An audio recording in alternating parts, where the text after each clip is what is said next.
Assalamualaikum warahmatullahi wabarakatuh. Sebelumnya perkenalkan, nama saya Nira Bandari Putraska. Saya dari program studi pendidikan bahasa Inggris angkatan 21. Boleh saya tanya dengan kakak siapa? Diana Prinsesa dari program Sistem Teknologi dan Informasi angkatan 8. Azan ya?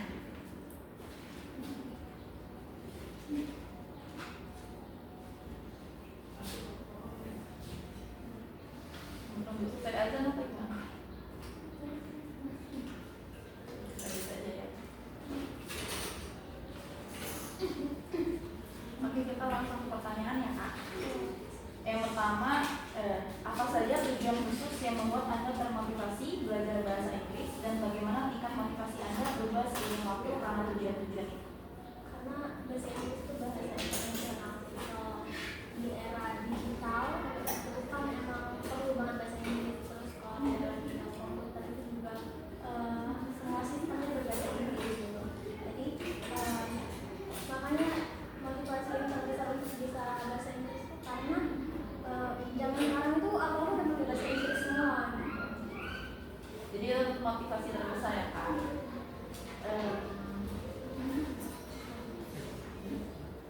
Bisa ceritain nggak momen spesifik pas semangatnya naik atau turun gitu gara-gara tujuan itu tadi? Tiba-tiba malas banget itu karena apa? Atau tiba-tiba semangat banget belajar gara-gara apa? Kalau males itu pernah nggak mau namatin Duolingo kemarin pas levelnya udah sampai 30 ke atas tuh males aja jadi karena kayak muter sini terus kadang stuck nggak ngerti. Terus kalau semangatnya karena pengen nonton film tapi nggak mau pakai subtitle. Iya benar-benar. Sampai ya kak kadang-kadang soal-soal. Lanjut nomor 2 ya kak. Yang nomor 2, bagaimana pengalaman belajar Anda sebelumnya di sekolah menengah atau lebih awal mempengaruhi kemampuan bahasa Inggris Anda sekarang di tingkat universitas? Pas di pengalaman dulu pas SMA gitu atau ikut ekskul atau gimana dulu? Kalau pas SMA enggak sih enggak. SMA, SMP gitu nggak ada ya? Nggak ikut ekskul atau apa? Kalau kayak Yang berkaitan dengan bahasa Inggris nggak ada ya kak? Berarti nggak ada pengaruh apa-apa ya kak di bahasa Inggris itu? Terus lanjut ke nomor 3 ya kak. Bagaimana hubungan komunikasi Anda dengan dosen bahasa Inggris secara umum yang memiliki ketersediaan baik untuk bantuan dan umpan balik mempengaruhi kepercayaan diri Anda dalam belajar bahasa Inggris, dan bisakah Anda beri contohnya? Kalau bahasa Inggris kemarin itu ada di dosennya emang dia ngajarnya secara ini ya, maksudnya kayak actionnya gitu. Dia ngasih wadah buat kita speaking, kayak lebih percaya diri ngomong bahasa Inggris. Jadi nggak cuma ngerti. Kalau kita kan kadang cuma ngerti aja, tapi takut buat ngomong. Dari sana itu kayak diajarin buat ngomong bahasa Inggris itu walaupun salah nggak apa-apa. Berarti ada kan tadi kata kakaknya dikasih wadah, berarti mahasiswa tuh disuruh maju kah atau gimana? Oh disuruh maju satu-satu gitu ya? Disuruh majunya gimana kak? Presentasi atau? Kalau itu dari ini benar-benar dari basicnya kayak ini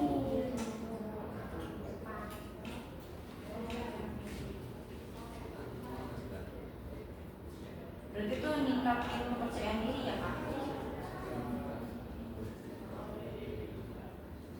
Kita lanjut ke nomor 4. Nomor 4, bagaimana latar belakang ekonomi keluarga Anda memberikan akses ke sumber daya pendidikan seperti buku, perangkat teknologi, atau kursus bahasa Inggris untuk memudahkan pembelajaran bahasa Inggris Anda? kalau mungkin bayar di Duolingo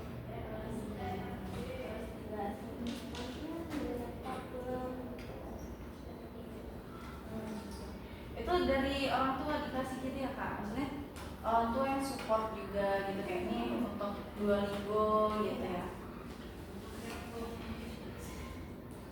Kalau semisalnya aksesnya itu dibatasi tuh kak, misalnya nggak dikasih premium Duolingo gitu, itu gimana cara kakak tantangan itu? Baca novel. Baca novel bahasa Inggris. Kalian suka baca novel bahasa Inggris ya? Iya, tapi bahasa Inggris yang masih umum gitu, bukan yang kayak novel yang apa sih?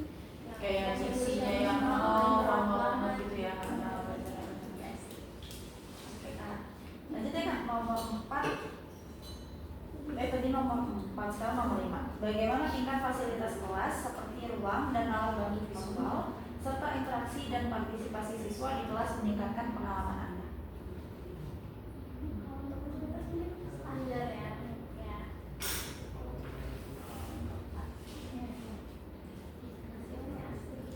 Iya, bisa nggak Kak kayak kasih contoh gimana fasilitas atau interaksi tertentu yang bikin belajar lebih baik?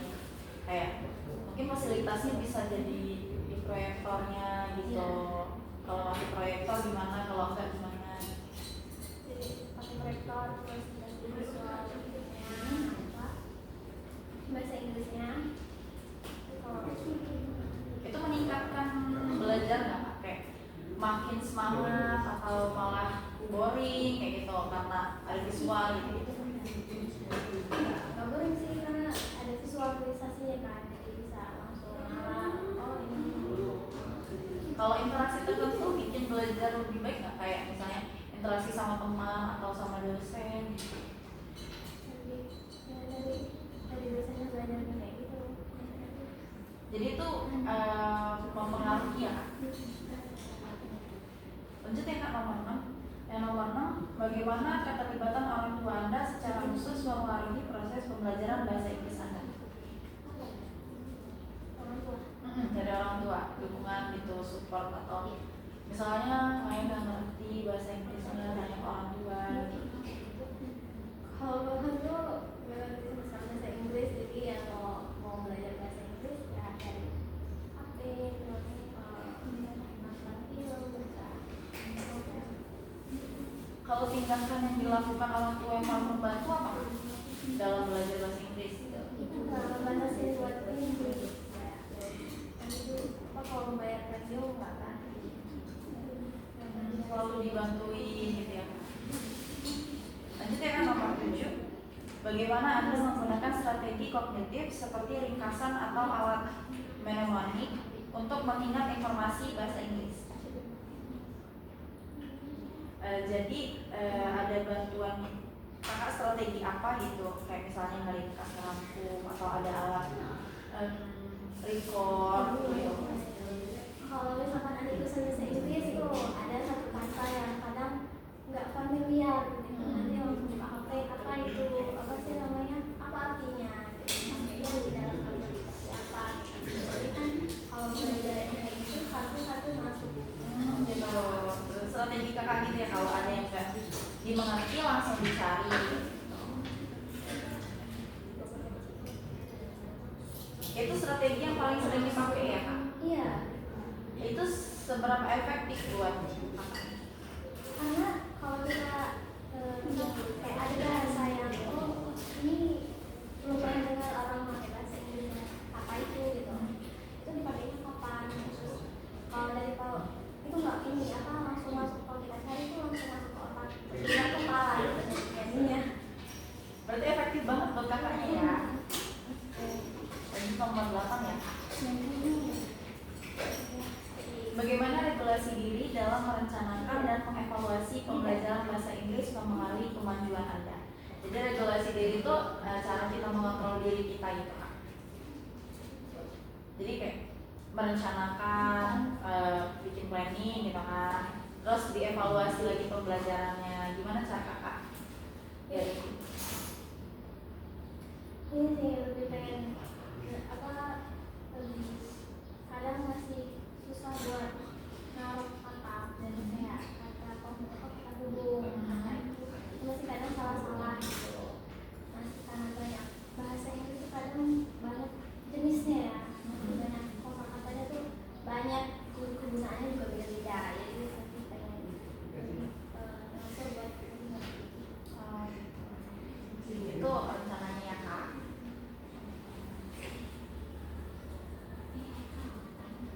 Lanjut nomor 9 ya Kak. Bagaimana Anda Anda mengelola emosi Anda seperti mengurangi kecemasan untuk mendukung proses pembelajaran bahasa Inggris Anda.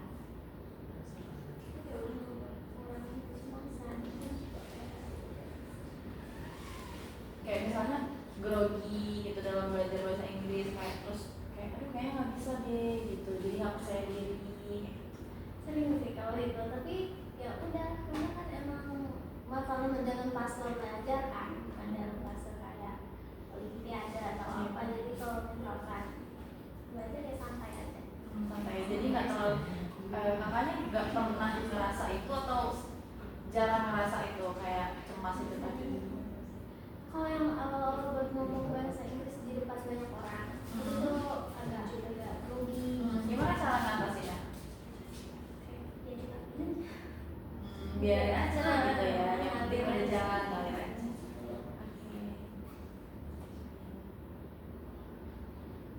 Lanjut nomor 10 ya kak. Yang nomor 10, bagaimana interaksi kolaboratif dengan teman sebaya mempengaruhi proses pembelajaran bahasa Inggris Anda?